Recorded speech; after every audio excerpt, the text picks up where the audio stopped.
In Kasangati, during one of our mobilization activities, 56 of us were arrested. This Tuesday, FDC President Patrick Oboyi Amuriat has interfaced with the Parliamentary Committee on Human Rights investigating election violence in the 2021 general elections. Amuriat told the committee that 2021 general elections had the worst violations than any other since they were meant to be scientific due to COVID-19 pandemic. I started the 2021 general election with a lot of resistance from the security forces, which in a way appeared like I was the biggest target of the state. We didn't give up on our campaign to free this country amidst intimidation and harassment. The police launched human rights violations on me right from the nomination day, when I was forcefully and brutally pulled out of my vehicle in front of our offices in Najanankumbi, and my shoes removed, and I was delivered to the nomination venue in Chambogo, walking without shoes and also rather untidy. He says he was arrested more than 40 times, tear-gassed, and alleges that scores of his supporters were killed or assaulted. We also inform members that I was arrested 41 times, sometimes more than once a day, and was kept in police custody in Mpiji, Kakumiro, Mbarara, Gulu, and I have not included Katwe. 3 times of which I was arraigned in court, including appearing before a magistrate at 8 p.m. in Kakumiro. That was well beyond the time of operation of court. I don't know whether court, you've done legislation to allow courts to operate up to midnight.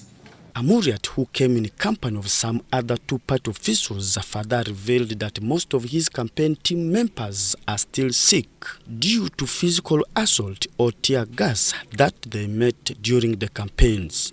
And I want to add to you, honorable members of this committee, Madam Chair, that as we carry our bodies, we are sick.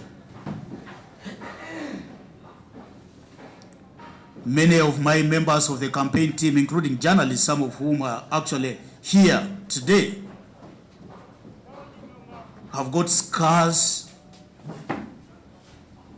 of police and military harassment and brutality. I can't remove my shirt to show you some of the patches that cast doubt on my health in particular.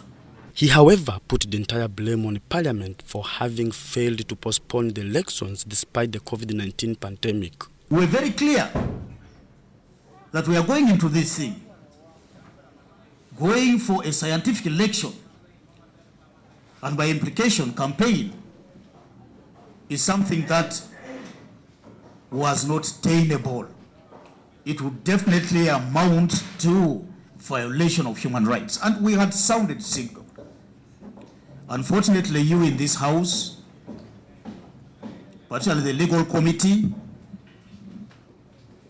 that was carrying out an investigation, and the executive in this country turned deaf ears to our proposal.